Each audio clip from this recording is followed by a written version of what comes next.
हरि ओम। श्रीमद् भगवद्गीता। शुक्लांबरधरं विष्णुं शशिवर्णं चतुर्भुजं प्रसन्नवदनं ध्यायेत् सर्वविघ्नोपशान्तये। मूकं करोति वाचालं पङ्गुं लङ्घयते गिरिं यत्कृपात्तमहं वन्दे परमानन्दमाधवम्। सदाशिवसमारम्भां शङ्कराचार्यमध्यमाम् अस्मदाचार्यपर्यन्तां वन्दे குருபரம்பராம். பகவத்கீதை முதல் 5 அத்தியாயங்களின் சுருக்கம். உயர்ந்த நூல்கள் எல்லாம் மகா வாக்கியத்துக்கு விளக்கமாக வந்து அமைகிறது. மகா வாக்கியம் என்பது ஜீவாத்மாவுக்கும் பரமாத்மாவுக்கும் உள்ள சம்பந்தத்தை சொல்கிறது. 4 மகா வாக்கியங்களில் ஒன்றான தத்துவம் அசி என்ற மகா வாக்கியத்தின் பொருள், ஜீவாத்மாவாகிய நீ பரமாத்மாவான மெய்ப்பொருளுக்கு வேறானவன் அல்ல என்பதுதான். இந்த மகா வாக்கியத்துக்கு சிறந்த விளக்கமாக பகவத்கீதை விளங்குகிறது. 18 அத்தியாயங்களை கொண்ட பகவத்கீதையில் முதல் 6 அத்தியாயங்கள் ஜீவாத்மா பற்றி விளக்குகிறது. அடுத்த 6 அத்தியாயங்கள் பரமாத்மாவை பற்றி சொல்கிறது. கடைசி 6 அத்தியாயங்கள் உலகம் முழுவதும் வியாபித்தும் உலகில் அவர் எப்படி அந்தராத்மாவாகவும் உலகை கடந்தவராகவும் இருக்கிறார் என்பதையும் விளக்குகிறது. கடைசி 6 அத்தியாயங்கள் ஜீவாத்ம பரமாத்ம ஐக்கியத்தை பற்றி விளக்குகிறது.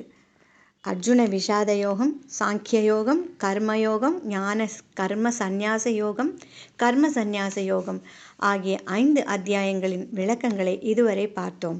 இனி தியான யோகம் என்னும் 6வது அத்தியாயத்தின் எளிமையான விளக்கத்தை பார்க்கலாம். 6வது அத்தியாயம் ஆரம்பம். 5ஆம் அத்தியாயத்தில் அர்ஜுனன் கர்மயோகம் சிறந்ததா சந்நியாசம் சிறந்ததா என்று கேட்ட கேள்விக்கு இருவரின் பாதைகளும் சென்று அடையும் ஸ்தானம் ஒன்றுதான். கர்மயோகத்தின் மூலம் விவேகம் அடைந்து அதன் மூலம் சந்நியாசியின் வழியை பின்பற்றி பிரம்ம நிர்வாண நிலையை அடையலாம் என்று ஸ்ரீ கிருஷ்ண பகவான் சொன்னார். பகவானை எல்லா உலகங்களுக்கும் ஈஸ்வரன் என்றும் அனைத்து உயிர்களுக்கும் நண்பன் என்றும் உணர்பவன் பரமசாந்தியை அடைகிறான் என்று கூறினார். அதற்கு வழியான தியான யோகம் என்னும் 6வது அத்தியாயத்தை படித்து பொருள் தெரிந்து கொள்ளலாம். முதல் பாடல். ஸ்ரீ பகவான் சொல்கிறார். ஸ்ரீ பகவானுவாச்ச அநாஸ்ரிதः கர்மஃபலம் காரியம் கர்ம கரோதி யஹ ச சந்நியாசி ச யோகி ச ந நிரக்னிர் ந சாக்ரியஹ. யார் கர்ம பலனை கருதாமல் செய்ய வேண்டிய காரியங்களை செய்கிறானோ அவனே சந்நியாசி, அவனேதான் யோகி. சந்நியாசி என்றால் லௌகிக கர்மங்களை ஒன்றும் செய்யாமல், அக்னிஹோத்திரம் போன்ற யாகங்களும் செய்யாமல், எல்லா வேலைகளையும் எல்லா கர்மங்களையும் விட்டுவிட்டேன் என்று தவறான கருத்தை உலகில் பல மக்கள் பின்பற்ற முயல்கிறார்கள். அது தவறான கருத்து. சந்நியாசம் என்பது எந்த கர்மத்தின் மூலம் கிடைக்கும் எந்த பலனும் எனக்கு வேண்டாம் என்று பலனில் ஆசையை ஒழிப்பதே சந்நியாசம். பலனில் ஆசையை ஒழிக்காதவரை சந்நியாசி என்று சொல்ல முடியாது. பாடல் 2. யம் சந்நியாசமிதி பிராஹுஹு யோகம் தம் வித்தி பாண்டவ நஹ்ய சந்நியஸ்த சங்கல்பஹ யோகி பவதி கஷ்சன. பாண்டவா, எதை சந்நியாசம் என்று சொல்கிறார்களோ அதையே யோகம் என்று அறிக. ஏனென்றால் சங்கல்பத்தை துறக்காதவன் யோகியாவது இல்லை. ஒவ்வொரு வேலை செய்யும் போதும் அதன் மூலம் ஒரு விதை நம் மனதில் விழுந்து விடுகிறது. அதுவே துளிர் விட்டு வளரும்போது அதே கர்மங்களை செய்ய சொல்லி மனம் ஆசைப்படுகிறது. இதே போல ஏராளமான கர்மங்கள், ஏராளமான பலன்களை பற்றி மனதில் கற்பனைகள், எண்ணத்தின் முதல் தோற்றம் சங்கல்பம் எனப்படுகிறது. பல பல சங்கல்பங்கள் தோன்றும் போது மனம் அலைபாய்ந்து கொண்டே இருக்கிறது. அதனால் கர்ம பலன்களில் சந்நியாசத்தால் சங்கல்பங்களும் கூட துறக்கப்படுகின்றது. சங்கல்பத்தை துறப்பதால் யோகம் உறுதி பெறுகிறது. மனம் சலனமில்லாமல் உறுதியாக இருப்பவனுக்கே கர்மங்களை செய்யவும் பின் தியானம் செய்யவும் முடியும். இப்படி கர்மயோகமும் சந்நியாசமும் ஒன்றாகின்றன. பாடல் 3. आरुरुक्षोर्मुनेर्योगं कर्म कारणमुच्यते योगारूढस्य तस्यैव शमः காரணமுச்யதே. தியானம் செய்வதில் விருப்பம் உள்ள அளவு மனம் குவிந்து தியானம் அமைவதில்லை.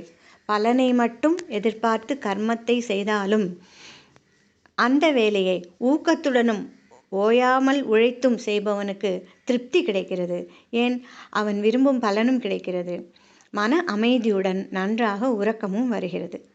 பலனை எதிர்பார்ப்பது தவறு இல்லை. நாம் நினைத்த பலன்தான் கிடைக்கும் என்பது நம் கையில் இல்லை. இதை பல விஷயங்கள் தீர்மானிக்கின்றது.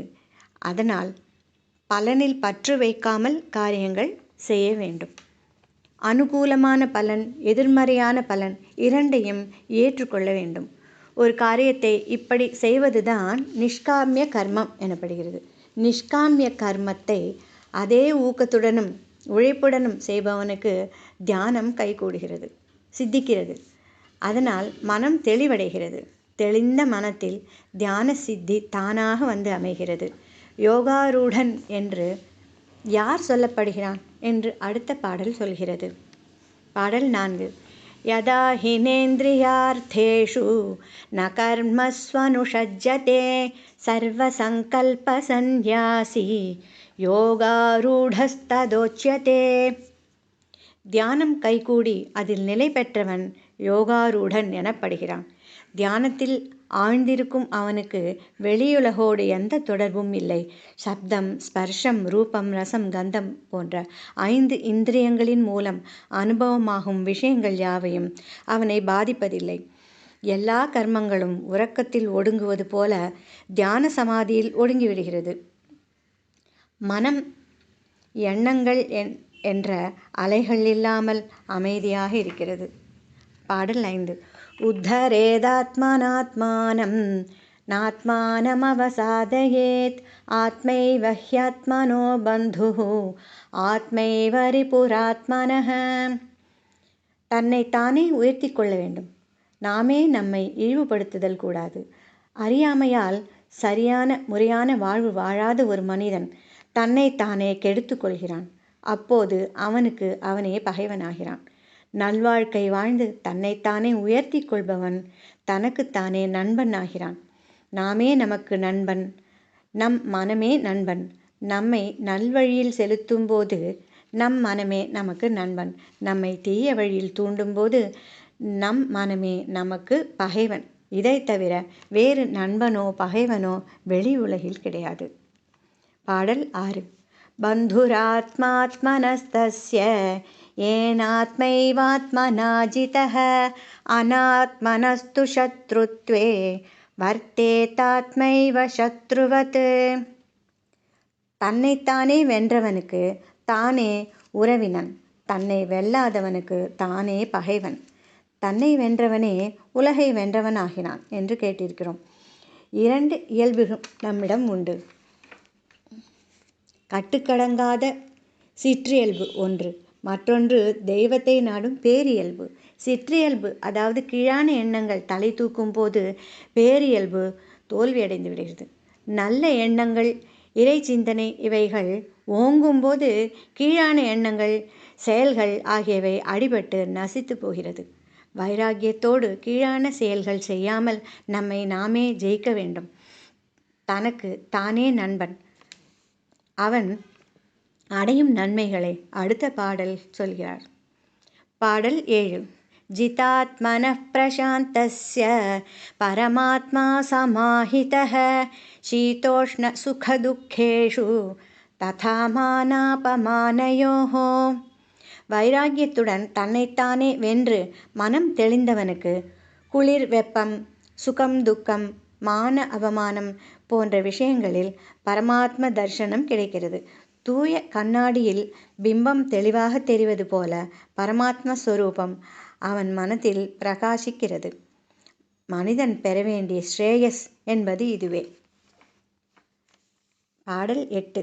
ஞான விஞ்ஞான திருப்தாத்மா கூட்டஸ்தோ விஜிதேந்திரியः யுக்த இத்யுச்யதே யோகி சமலோஷ்டாஷ்ம காஞ்சனः.